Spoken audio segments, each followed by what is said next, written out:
ఈరోజు నేను మీకు చదివి వినిపిస్తున్న కథ అలౌకిక లోకజ్ఞానం.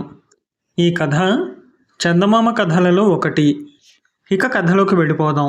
విశాలపురంలో ఉండే విశ్వనాథ పండితుడి పేరు ప్రతిష్టలు దేశమంతటా వ్యాపించాయి. జగపతి అనేవాడు ఆయన వద్ద శిష్యరికం చెయ్యాలని దూర ప్రాంతం నుంచి విశాలపురం వచ్చాడు. పండితుడు జగపతిని సాదరంగా ఆహ్వానించి, నా పాత శిష్యులందరూ అధ్యయనంలో ఉన్నారు. నీవు కొంతకాలం పాటు నాతో పాటే ఉంటూ నా వెంట తిరుగుతూ నేను చెప్పినట్లు వినాలి. ఆ తర్వాత అధ్యయనం ప్రారంభించవచ్చు అన్నాడు. జగపతి అప్పటికి సరేనన్నట్టు తల ఊపి ఆ సాయంత్రం పాత శిష్యుల్లో ఒకడిని కలుసుకుని, విశ్వనాథ పండితుడు మంచివాడు అనుకున్నాను. కొంతకాలం పాటు నన్ను సేవకుడిలా ఉపయోగించుకునేందుకు చూస్తున్నాడు. గతంలో నీతో కూడా ఇలాగే ప్రవర్తించాడా అని అడిగాడు. పాత శిష్యుడు నవ్వి, ఆయనతో కూడా తిరగడం గొప్ప అదృష్టం. అధ్యయనానికి మించిన లోకజ్ఞానం అప్పుడే అబ్బుతుంది. లోకజ్ఞానం లేని పాండిత్యం వాసన లేని పువ్వు వంటిది. ఒకసారి ఆయనతో తిరగడం ప్రారంభిస్తే ఇక అధ్యయనం మీదికి దృష్టి కూడా పోదు అన్నాడు. తనకున్నంత లోకజ్ఞానం ఇంకెవరికీ లేదని జగపతి నమ్మకం. లోకజ్ఞానం కోసమే అయితే గురువుతో తిరగడం వృధా అని వాడికి తోచింది. ఆ విషయం గురువుకి ఎలా చెప్పాలో తెలియక ఆ రాత్రి పడుకోబోయే ముందు విశ్వనాథ పండితుడిని కలుసుకుని, అయ్యా, మా ఊళ్ళో ప్రతి ఒక్కరూ నా లోకజ్ఞానాన్ని మెచ్చుకున్నవారే. నా లోకజ్ఞానానికి పాండిత్యం జతపడాలని మీ వద్దకు వచ్చాను. ఈ విషయం తమరు కాస్త గుర్తుంచుకోగలరు అంటూ నర్మగర్భంగా చెప్పాడు. విశ్వనాథ పండితుడు అప్పటికి నవ్వి ఊరుకున్నాడు. మర్నాడు తెల్లవారుజామునే స్నానాదికాలయ్యాక గురువు జగపతిని పిలిచి, వెడదాం పద. అప్పుడే నిద్రలేచిన ప్రకృతిని కడారా చూడాలి. అది ఎలా ఉన్నదో రాసుకోవాలి. ఈ విషయాన్ని మహాకవులు ఎలా చెప్పారో పరిశీలించాలి. కవికి భేదం గమనించాలి. వాస్తవానికి కవిత్వానికి తేడా తెలుసుకోవాలి. అదే లోకజ్ఞానం అంటే. పద పోదాం అన్నాడు. జగపతి గురువుకు వినయంగా నమస్కరించి, అయ్యా, అందమైన స్త్రీ ముఖాన్ని కవులు చంద్రబింబంతో పోల్చుతారు. కానీ స్త్రీ ఎంత దగ్గరగా ఉన్నా అందంగానే కనబడుతుంది. చంద్రుడు కూడా భూమి వంటి ఒక గ్రహం కావడం వల్ల దగ్గర నుంచి చూస్తే గతుకుల బతుకులతో అసహ్యంగా ఉంటాడు. అది కల్పన, ఇది వాస్తవం అన్నాడు. నీకు చాలా తెలుసు, పద పోదాం అన్నాడు విశ్వనాథ పండితుడు. ఆయన మెచ్చుకున్నప్పటికీ తనని ఇంకా అధ్యయనానికి నియోగించలేదని బాధపడ్డాడు జగపతి. తప్పనిసరి కావడం వల్ల వాడైన వెంట నడవసాగాడు. దారిలో ముందుగా వారికి మహాకవి మల్లన్న ఎదురయ్యాడు. ఆయన నదీ స్నానానికి వెడుతున్నాడు. విశ్వనాథ పండితుణ్ణి చూడగానే ఆగి నమస్కరించి, ఆర్య, ఈ పూట తమరు మా ఇంటికి భోజనానికి వేంచేయాలి అన్నాడు. ఏమిటి విశేషం అని అడిగాడు విశ్వనాథ పండితుడు. మా అత్తవారి ఊరు నుంచి వంటవాడు ఒకడు వచ్చాడు. నలభీమ పాకం వాడిది. నిజానికి నిన్నటితో అవసరం తీరింది. వాడి వంటల రుచి ఇంకా చూడాలని మరొక రోజు ఉండమన్నాను. తమరు కాదనకూడదు అన్నాడు మల్లన్న. ప్రస్తుతానికి నా ఆరోగ్యం అంత బాగా లేదు.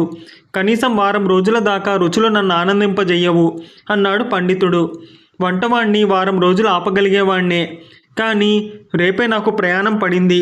నకులపురం నరేంద్రుడికి ఒక కావ్యాన్ని అంకితం ఇవ్వాలి అన్నాడు మహాకవి మల్లన్న.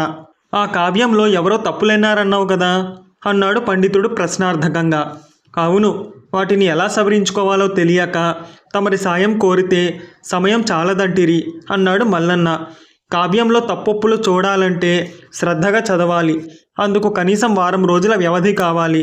అంతకాలం వేచి ఉండడానికి నీకు సమయం చాలదు మరి అన్నాడు పండితుడు తప్పును మల్లన్నకి అప్పగిస్తూ.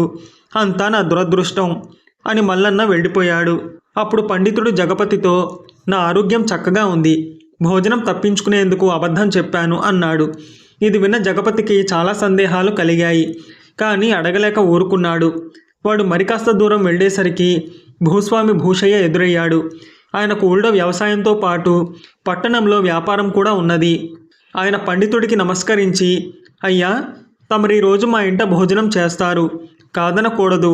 అన్ని ఏర్పాట్లు అయిపోయాయి అన్నాడు. ఏమిటి విశేషం అన్నాడు పండితుడు. అబ్బాయి అర్థశాస్త్ర పఠనం ఈరోజు నుంచే ప్రారంభం అన్నాడు భూషయ్య. మొత్తం మీద చదువులో కూడా వ్యాపార దృష్టి పోనిచ్చుకున్నావు కాదు. కుర్రవాణ్ణి అర్థశాస్త్ర నిపుణుణ్ణి చేస్తున్నావు అన్నాడు పండితుడు నవ్వుతూ. అవునండి, అందరూ కవిత్వం చదివితే వ్యాపారం ఆగిపోదు. వ్యాపారం కూడా ప్రజాసేవ. నష్టపోకుండా ప్రజాసేవ చేయడానికి అర్థశాస్త్రం తెలియాలి. అన్ని శాస్త్రాలు చదివిన మీరేమో ఎంత డబ్బిస్తానన్నా మా అబ్బాయికి అర్థశాస్త్రం ఒకటే నేర్పడానికి నిరాకరిస్తిరి. పట్నం నుంచి పండితుణ్ణి రప్పించాను. అతడి ప్రతిభ ఏపాటిదో తమరు చెబితే బాగుండేది అన్నాడు భూషయ్య. ఈ రోజుకు వచ్చేవాణ్ణే, కానీ మరొక చోట మాటిచ్చాను. ఆడి తప్పడం వ్యాపారులకు తగునేమో కానీ పండితులకు తగదు మరి అంటూ పండితుడు ముందుకు నడిచాడు. కొంత దూరం వెళ్ళాక ఆయన జగపతితో, భోజనానికి మరొక చోట నేను మాటివ్వలేదు, భూషయ్యకు అబద్ధం చెప్పాను అన్నాడు. జగపతి మాట్లాడలేదు, కానీ తన గురువు అబద్ధాల కోరని బాధపడ్డాడు. ఇంతలో వారికి పొరుగురి రత్నాల వ్యాపారి రమ్యచంద్రుడు ఎదురయ్యాడు. అతడు కూడా పండితుడికి నమస్కరించి, మీకోసం బండి తెచ్చాను, తమరు మా ఊరు వచ్చి నా చేత సన్మానం పొందాలి, మా ఇంట విందు భోజనం చెయ్యాలి అన్నాడు. ఏమిటి విశేషం అని అడిగాడు పండితుడు. ప్రతి మాసం దశమి నాడు ఒక విశిష్ట వ్యక్తిని సన్మానించడం మా ఇంట ఆచారం. మన దేశపు రాజు నన్నెందుకు మెచ్చుకుని సన్మాన సుధాకర అంటూ బిరుదు కూడా ఇచ్చాడు. ఈసారికి మిమ్మల్ని సన్మానించాలనుకున్నాను. పాండిత్యంలో మన దేశంలో మీకు మీరే సాటి కదా అన్నాడు రమ్యచంద్రుడు. పండితుడు నవ్వి, మా దూరపు బంధువు ఒక ఆయన పోయాడు.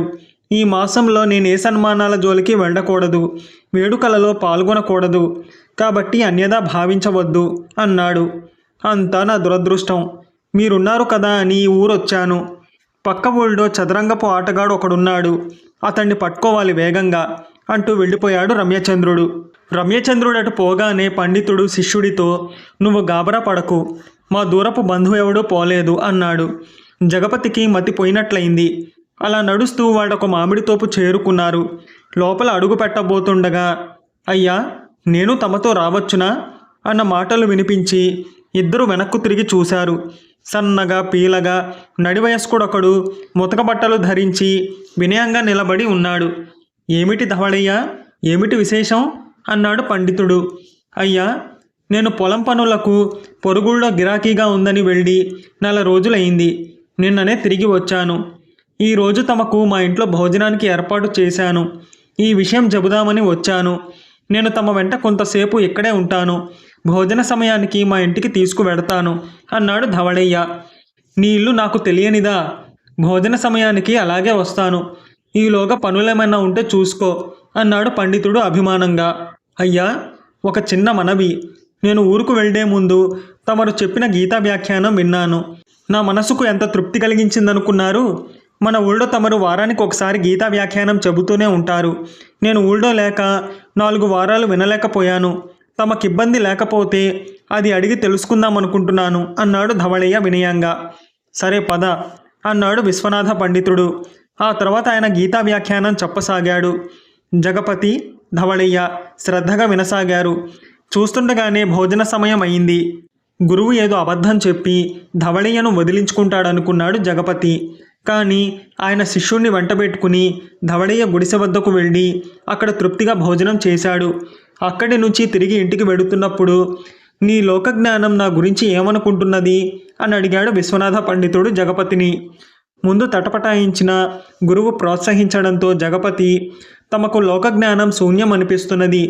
విందు భోజనాలను సన్మానాలను కాదని ఒక పూరి గుడిసెలో కడుపు నింపుకున్న తమరు లోకజ్ఞానం విషయంలో చాలా నేర్చుకోవాలి అని ధైర్యం చేసి చెప్పాడు. అందుకు విశ్వనాథ పండితుడు ఎంతో శాంతంగా, మల్లన్న తన కావ్యంలోని తప్పులను దిద్దించుకోవాలని, భూషయ్య తన కొడుకు గురువుకు పరీక్ష పెట్టాలని, రమ్యచంద్రుడు సన్మాన సుధాకరుడన్న పేరు నిలబెట్టుకోవాలని నన్ను విందుకు పిలిచారు. ఆయా విషయాల్లో కూడా వారు నా కోసం ప్రయత్నించారే తప్ప నా మీద ఆధారపడలేదు. నేను కాకుంటే మరొకరు అనుకున్నారు. కాయకష్టం చేసుకునే ధవళయ్య విషయం వేరు. అతడు నా పాండిత్యం కోసం నా సాన్నిహిత్యం కోరాడు. అతడు అడిగిన గీతా వ్యాఖ్యానం చెప్పడానికి మించిన విందు భోజనం నాకేముంటుంది? ఆ పూరి గుడిసె చేరుకునే ముందే నా కడుపు నిండిపోయింది. ధవళయ్య వంటి శ్రోతతో మాట్లాడడమే పండితులకు విందు భోజనం. సామాన్యులకు సంబంధించినంత వరకు నీకున్న లోకజ్ఞానం గొప్పదే, కానీ పండితులకు ఉండేది అలౌకిక లోకజ్ఞానమని గుర్తుంచుకో అన్నాడు. జగపతి ఆయనకు చప్పున సాష్టాంగపడి, గురువర్య, ఇది నాకు మొదటి పాఠం. శిష్యుడిగా తమను సేవించుకుంటూ నేనింకా ఇలాంటివెన్నో పాఠాలు నేర్చుకోవలసి ఉంది అన్నాడు. ఆ క్షణం నుంచి వాడికి లోకజ్ఞానం తెలిసిన వాడినన్న అహం నశించింది. మీకు కనుక ఈ కథ నచ్చితే లైక్ చేయండి, మీకు తెలిసిన వారికి షేర్ చేయండి, మీ విలువైన అభిప్రాయాన్ని తప్పకుండా కామెంట్ చేయండి. నా ఛానల్ని సబ్స్క్రైబ్ చేసుకోండి, పక్కనున్న బెల్ బటన్ని యాక్టివేట్ చేసుకోండి. నేను పెట్టే కొత్త వీడియోస్ మీకు నోటిఫికేషన్ రూపంలో వస్తాయి.